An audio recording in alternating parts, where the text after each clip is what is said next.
Okay, waiting.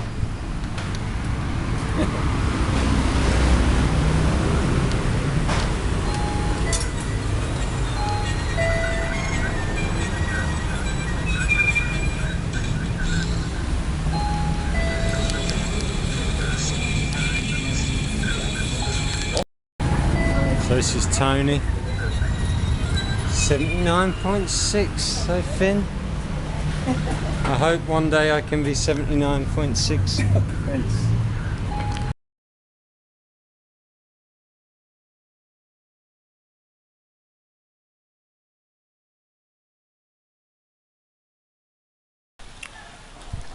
Good afternoon and welcome to my beautiful balcony. It is February the 27th today, week 8 of the weight loss challenge. I'm stuck on 82.5 kilos. I basically exhausted myself with exercise. Since I got back from my trip with Cameron, I did 9 days without a rest day, and yeah, my body said enough. So I've had Thursday and Friday off doing nothing. Yeah, I've weighed myself throughout the week. 82.5 kilos. And what's interesting is, yeah, I was stuck on 84.5 about 3 weeks ago. I told you I just couldn't get off it. And then I dropped to 83.5. Seemed to stick there for a while, and then again I seemed overnight stuck on 83.5, bang, down to 82.5. I was as low as 81.8 at one point this week.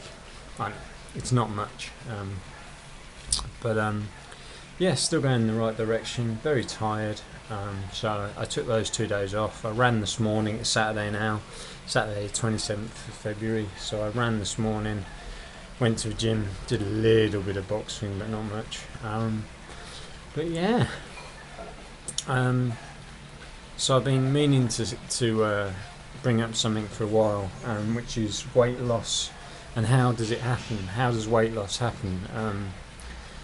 They did a scientific study in Australia, I think it was the University of New South Wales, I'm not absolutely sure, into how weight leaves the body, and they actually asked doctors, fitness coaches, nutritionists what they knew about how weight loss occurred.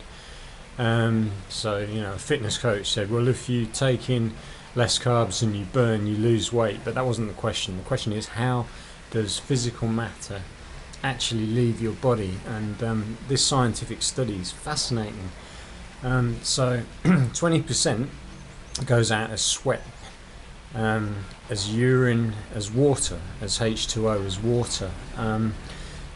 But the thing about that is, as soon as you rehydrate after a workout, that weight goes straight back on.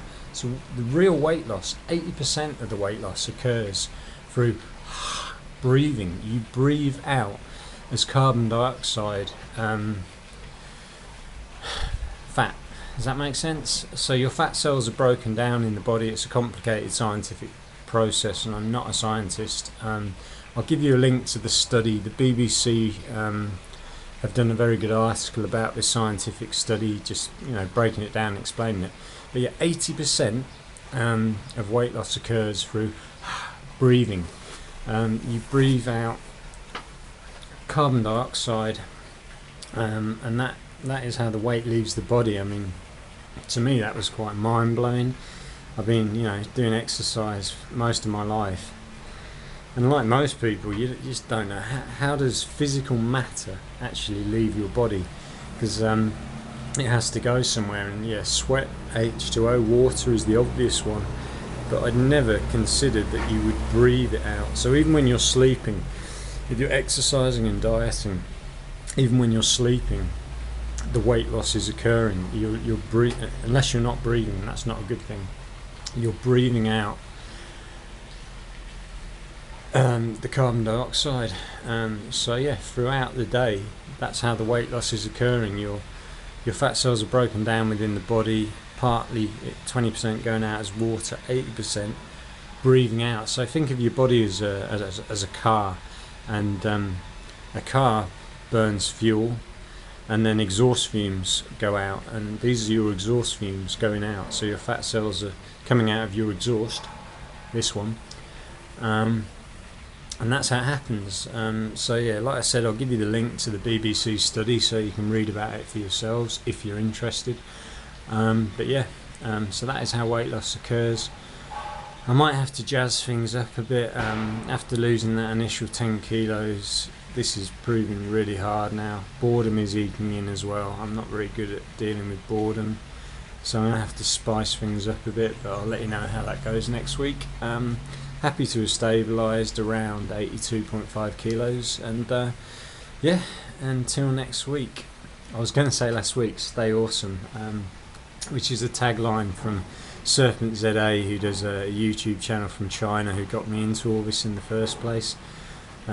If you ever want to check out what it's like to live in China, Serpent ZA, as in the serpent, as in, you know, snakes and things, and then ZA at the end.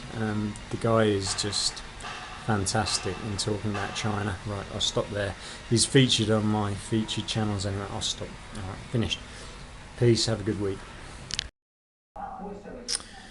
So, Sunday night, Japanese Tony, you might remember last week, he bought me a salad, down to 82.3 kilos today, so I've got a pad thai, because I love it. I'm going to try and mix it with the salad. I'm not sure that's going to work, but I'm going to have a go at that and see how it goes. Yeah. Okay, I've got to say, excuse me, I was sceptical about how salad and, again, sorry, how salad was going to go together with pad thai, which I've shown you before. It goes. Slice up your salad, mix it in. Wow, man, that is so tasty. Got the spice coming off the pad thai. As I said before, it's got a sweet sauce to it. Wow, man, that works together. A little bit hard to eat after chomp, chomp, chomp. But yeah, good. So pad thai and salad works. Breakfast on Monday.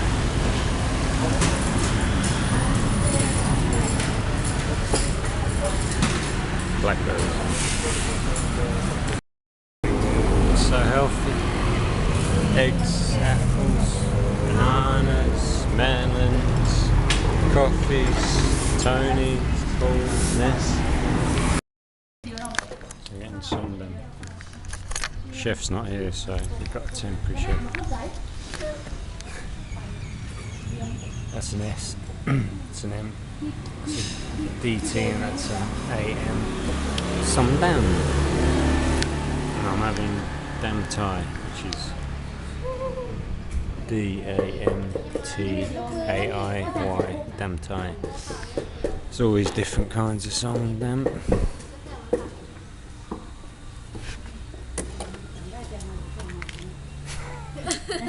Pop, pop, pop. What's that?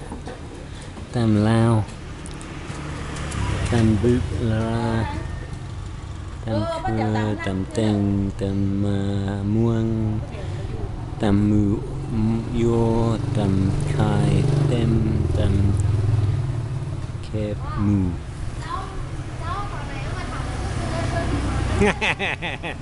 Getting this on video, yeah, fish sauce. Yeah, so the chef's not here, so they were going to make me wait, and then they just decided they can do it by themselves. Oh, good. This is how they make salmon.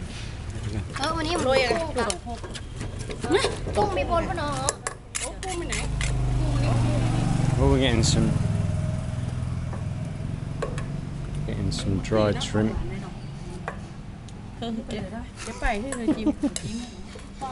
Spectator.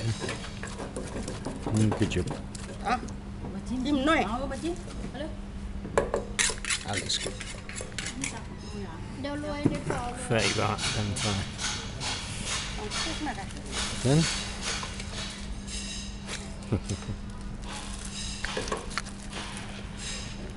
Oh, peanuts going in. Lots of peanuts.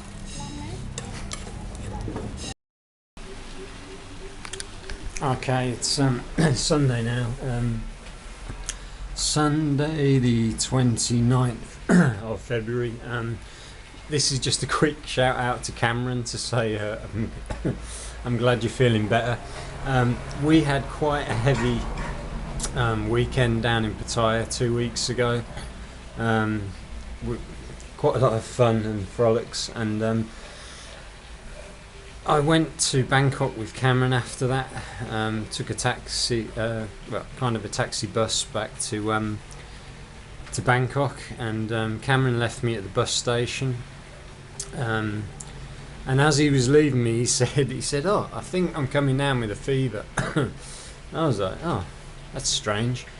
And turns out Cameron had self-diagnosed very well, because a couple of days later he sent me a mail to say he had dengue fever, and he'd been holed up in a hotel in Bangkok for 2 days, hadn't been able to leave. He'd been having sweats, and I've had dengue fever once. Trust me, you don't want it.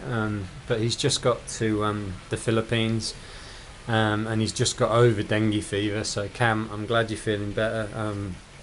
You're the first person that I know that ever got dengue fever in Pattaya.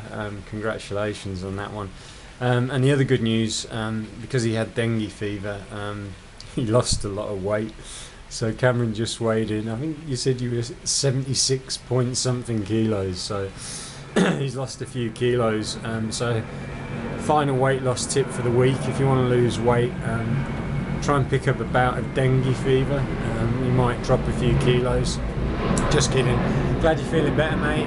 This is for you. And that's it. Yeah, I'll sign off there. And glad you're feeling better, buddy.